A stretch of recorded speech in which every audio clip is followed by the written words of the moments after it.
สวัสดีครับวันนี้แอดมินช่อง Around the World จะนำทุกท่านไปรู้จักกับนักวิ่งเหรียญทองโอลิมปิกผู้เศร้าส้อยที่สุดในประวัติศาสตร์เรื่องราวจะเป็นอย่างไรเชิญรับชมและรับฟังกันได้เลยครับย้อนไปในปี1936กีฬาโอลิมปิกที่กรุงเบอร์ลินโซนคีซุงหนุ่มเชื้อชาติเกาหลีสามารถคว้าเหรียญทองในกีฬาโอลิมปิกครั้งนี้ได้แต่ทว่าไม่ใช่เพื่อประเทศเกาหลีแต่เป็นการคว้าเหรียญทองให้กับประเทศญี่ปุ่นในการแข่งขันวิ่งมาราธอนซึ่งมันเป็นเหรียญแห่งชัยชนะที่นักวิ่งได้รับภายใต้ธงผิดผืนและภายใต้ชื่อของใครก็ไม่รู้ที่เขาไม่เคยรู้จักมาก่อน โซนคีซุงวิ่งกระหืดกระหอบผ่านประตูมาราธอนในตอนเย็นของวันที่ 9 สิงหาคม ปี 1936 แดดยังส่องสว่างและสาดแสงอุ่นเข้าไปในสนามกีฬาโอลิมปิกของกรุงเบอร์ลิน เขาสวมเสื้อแข่งสีขาว กางเกงขาสั้นสีขาว และรองเท้าผ้าใบสีขาว ผู้ชมกว่า 100,000 คนพากันโบกมือให้กับเขา อีก 150 เมตร เขายังคงเร่งฝีเท้าต่อไป กระทั่งถึงเส้นชัย เป็นผู้ชนะเหรียญทองโอลิมปิก เขายกแขนขึ้นกลาง ขยับเท้าวิ่งต่อไปเปล่งเสียงร้องด้วยความปรีดากระทั่งผู้ดูแลนำผ้าไปคลุมตัวให้กับเขา ในอีก 45 นาทีต่อมา นักวิ่งมาราธอนสวมเสื้อยืดแขนยาวสีขาว ประดับผืนธงชาติญี่ปุ่นตรงกลางอกก้าวขึ้นแท่นเพื่อรับเหรียญภายใต้การเฝ้ามองของอดอล์ฟ ฮิตเลอร์ นักวิ่งได้รับช่อไม้โอ๊กและได้สวมมงกุฎไม้โอ๊กเสียงเพลงชาติญี่ปุ่นดังขึ้นพร้อมกับธงชาติญี่ปุ่นถูกชักขึ้นฟ้า แต่ในระหว่างนั้นโซนคีซุงกลับยืนก้มศีรษะเพ่งสายตามองพื้นเขาพยายามใช้ช่อไม้โอ๊กในมือปิดบังธงชาติญี่ปุ่นบริเวณอกเสื้อบนแผ่นป้ายในสนามมีตัวอักษรโซนคิตะเจแปน2 ชั่วโมง 29 นาที 12 วินาทีแต่นั่นไม่ใช่ประเทศของเขาและไม่ใช่ชื่อของเขาด้วยโซนคีซุงเกิดเมื่อปี 1912 ทางตอนเหนือของประเทศเกาหลีหลังจากจักรวรรดิญี่ปุ่นยึดครองดินแดนมาแล้ว 2 ปีโซนเติบโตในย่านคนยากจนหารายได้เลี้ยงชีพจากการวิ่งส่งของวันหนึ่งเขาสมัครลงแข่งขันในกีฬาภูมิภาคได้รับชัยชนะครั้งแรกที่กรุงโซลและถูกคัดตัวให้เข้าโรงเรียนในโรงเรียนผู้ดียอนจอน ปี 1935 เขาเดินทางไปญี่ปุ่นเพื่อร่วมแข่งขันวิ่งในเกมเมจิที่จะคัดเลือกตัวนักกีฬาเพื่อส่งไปแข่งขันกีฬาโอลิมปิกที่กรุงเบอร์ลินโซนขณะนั้นในวัย 23 ปีเคยทำสถิติในการวิ่งมาราธอนมาแล้วที่ 2 ชั่วโมง 26 นาทีเขาและเพื่อนร่วมชาติเกาหลีนานซุนยองผ่านเกณฑ์คัดเลือกซึ่งโควต้า 2 ใน 3 ของทีมชาติญี่ปุ่นตกเป็นของชาวเกาหลีแต่เมื่อถึงเวลาเดินทางไปโอลิมปิกจริงในเดือนมิถุนายนปี 1936 กลับมีนักวิ่งชาวญี่ปุ่น2 คนร่วมทีมกับโซนและนาน พวกเขาเดินทางโดยรถไฟสายทรานส์ไซบีเรียระยะทางกว่า 10,000 กิโลเมตร 3 สัปดาห์ก่อนกำหนดการแข่งขันกีฬาโอลิมปิกนักวิ่งทั้ง 4 คนยังต้องลงแข่งขันกันเองระยะทาง 30 กิโลเมตร ส่วนหนึ่งเป็นเส้นทางวิ่งมาราธอนผ่านกรูเนวาลนักวิ่งญี่ปุ่นพยายามซิกแซกโดยการวิ่งทางลัดแต่ท้ายที่สุดก็ไม่สามารถเอาชนะนานและโซนได้ลายเซ็นที่เขาเขียนให้ใครต่อใครโซนมักจะเขียนชื่อตัวเองเป็นภาษาเกาหลีและด้านล่างเป็นชื่อประเทศเกาหลีระหว่างการฝึกซ้อมเขายังปฏิเสธที่จะสวมเสื้อที่มีจุดแดงบนพื้นขาวอีกด้วยผมไม่ได้วิ่งเพื่อชาวญี่ปุ่นผมวิ่งเพื่อตัวผมเองและเพื่อประชาชนที่ถูกกดขี่โซนได้กล่าวเอาไว้วันที่ 9 สิงหาคม ปี 1936 เวลา 15 นาฬิกาสนามกีฬาโอลิมปิกที่กรุงเบอร์ลินนักวิ่งมาราธอนจำนวน 56 คนเข้าประจำตรงที่จุดเริ่มต้นธงสวัสดิการของนาซีบกสะบัดเปลวเพลิงโอลิมปิกพวยพุ่งนาซีสร้างสรรค์ขนบธรรมเนียมขึ้นมาใหม่โดยให้มีการวิ่งถือคบไฟโอลิมปิกจากกรุงเอเธนผ่านประเทศต่างๆในยุโรปเพื่อส่งต่อคบไฟมาจุดในพิธีเปิดการแข่งขันในสนามที่จุดเริ่มการแข่งขันวิ่งมาราธอนคาร์ลอสซาปาร่าเจ้าของเหรียญทองโอลิมปิกปี 1932 ที่ลอสแองเจลิสวิ่งนำหน้าและเป็นนักวิ่งคนแรกที่ผ่านประตูมาราธอนบนเส้นทางมีคนดูมากกว่า 1 ล้านคนเส้นทางผ่านไมเฟลไปกรูเนวาลถึงอาวุสแล้ววกกลับมีนักข่าวรายงานสดตลอดเส้นทางระหว่างที่วิ่งเขาประกบกับเออร์เนสต์ฮาร์เปอร์นักวิ่งทีมชาติอังกฤษโซนต้องการที่จะเร่งความเร็วเพื่อวิ่งแซงแต่เออร์เนสต์ร้องบอกให้เขาวิ่งช้าๆเพื่อถนอมแรงเอาไว้จนถึงระยะ 35 กิโลเมตรโซนวิ่งแซงขึ้นนำส่วนซาปาร่าตกแถวไม่ช้าโซนก็เริ่มมองเห็นสนามกีฬาโอลิมปิกในสายตาแสงแดดในเดือนสิงหาคมฉายให้เห็นเงาของเขาทอดยาวไปบนสนามหญ้าของไมเฟล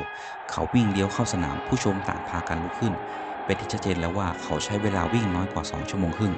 โซนทำลายสถิติโอลิมปิกส่วนนานซุนยองซึ่งมีชื่อเป็นภาษาญี่ปุ่นว่านานโชริวมาเป็นอันดับ 3 ตามหลังเออร์เนสต์ฮาร์เปอร์ระหว่างพิธีมอบเหรียญรางวัลผู้ชมเพ่งสายตาไปที่โซนธงชาติญี่ปุ่นกำลังถูกชักขึ้นแต่โซนกลับก้มหน้า ช่างภาพในสนามสามารถบันทึกภาพชั่วขณะนั้นไว้ได้รวมทั้งเลนนี่ลีเฟชทานผู้กำกับหญิงเยอรมันก็พุ่งความสนใจไปที่โซนเธอยังตั้งคำถามในภายหลังว่าทำไมเขาถึงดูไม่ยินดีปรีดาเป็นครั้งแรกที่ผมตระหนักถึงธงชาติและเพลงชาติญี่ปุ่นโซนเขียนบันทึกในเวลาต่อมามันคือชัยชนะของผมแต่ธงผืนนั้นหมายความว่าอะไรการที่ประเทศญี่ปุ่นเข้ายึดครองผู้คนและประเทศของผมหมายความว่าอะไรผมไม่ได้วิ่งเพื่อชาวญี่ปุ่นผมวิ่งเพื่อตัวผมเองและเพื่อประชาชนที่ถูกกดขี่ของผมชัยชนะทำให้โซนกลายเป็นที่ถามถึงผู้ลี้ภัยชาวเกาหลีเชิญเขาไปร่วมงานเลี้ยงที่เซิร์นในแบกส่วนที่สถานทูตญี่ปุ่นไม่ปรากฏตัวทั้งโซนและนานในญี่ปุ่นเขากลายเป็นวีรบุรุษบนแผ่นป้ายเกียรติยศในสนามกีฬาโอลิมปิกที่กรุงเบอร์ลินตามทุกวันนี้ยังมีชื่อประเทศญี่ปุ่นต่อท้ายชื่อของโซนหนังสือพิมพ์ทั่วโลกพากันรายงานข่าวกรุงโซลก็เช่นกันนักข่าวเกาหลีรับรู้ได้จากภาพถ่ายสีหน้าและแววตาของโซนบนแท่นรับเหรียญรางวัล หนังสือพิมพ์เกาหลีอยู่ภายใต้การควบคุมของญี่ปุ่นถึงกระนั้นบรรณาธิการหนังสือพิมพ์ในกรุงโซลยังแสดงความกล้าหาญด้วยการลบธงชาติญี่ปุ่นบนอกเสื้อของโซนออกจากภาพส่งผลให้ญี่ปุ่นปิดหนังสือพิมพ์ฉบับดังกล่าวบรรณาธิการลีและทีมงานของเขาถูกส่งตัวเข้าเรือนจำซอแดมุนและเพิกถอนใบประกอบวิชาชีพเมื่อนักวิ่งเหรียญทองเดินทางมาถึงโตเกียวมีการฉลองต้อนรับเขาอย่างเอกระเลิกแต่แล้วโซนแอบหนีกลับกรุงโซลปีสุดท้ายที่โรงเรียนมัธยมยอนจอนเขาต้องห่างจากกิจกรรมสาธารณะต่างๆและถูกเฝ้าติดตามจากหน่วยงานราชการลับทางการของเกาหลีให้คำแนะนำว่าเขาควรไปศึกษาต่อในญี่ปุ่นโซรู้สึกคล้ายกับชีวิตเข้าสู่ช่วงมืดมนแรงกดดันสูงมากจนผมอยากจะคืนชัยชนะที่ได้มาเลยเขาเขียนระบายความรู้สึกในบันทึก โซนปฏิบัติตามคำแนะนำของทางการเกาหลีและเข้าศึกษาต่อด้านกฎหมายที่มหาวิทยาลัยเมจิในกรุงโตเกียวมีเงื่อนไขหนึ่งที่เขาต้องยอมรับคือห้ามเข้าร่วมกิจกรรมการแข่งขันใดๆในไม่ช้าจักรวรรดิญี่ปุ่นก็ลุกคืบเข้าลุกลานจีนแผ่นดินใหญ่ในเดือนกันยายนปี1939เยอรมนีเดินทัพเข้าโปแลนด์ชายชาวเกาหลีถูกเกณฑ์ตัวหรือไม่ก็ถูกบังคับเข้าสู่อุตสาหกรรมสงครามส่วนผู้หญิงก็ถูกบังคับไปเป็นเครื่องบำเรอความใคร่ในซ่องแนวหน้าหลังสงครามโลกครั้งที่2สิ้นสุดลง และหลังจากญี่ปุ่นถูกระเบิดนิวเคลียร์ลงที่ฮิโรชิมาและนางาซากิหลัง35ปีธงชาติเกาหลีกลับมาโบกสะบัดอีกครั้งเหนือกรุงโซลโซนรอดพ้นจากสงครามและเริ่มทำงานหลังเรียนจบเขาเดินทางกลับไปทำงานเป็นพนักงานธนาคารที่กรุงโซลแต่งงานและมีลูก2 คนทว่าในไม่กี่ปีถัดมาภรรยาของเขาก็เสียชีวิตหลังจากนั้นแม่ของเขาก็เสียชีวิตไปอีกโซลแต่งงานใหม่แต่ชีวิตคู่ก็ล้มเหลวรวมทั้งอาชีพในฐานะเจ้าของกิจการ หลังสงครามโลกส่วนคีซุงได้รับการยอมรับในฐานะนักวิ่งมาราธอนเจ้าของเหรียญทองชาติเกาหลี เขาเริ่มหันมาเป็นเทรนเนอร์ฝึกอบรมนักวิ่งรุ่นใหม่ ซึ่งหลายคนได้รับชัยชนะจากการแข่งขันมาราธอนที่บอสตัน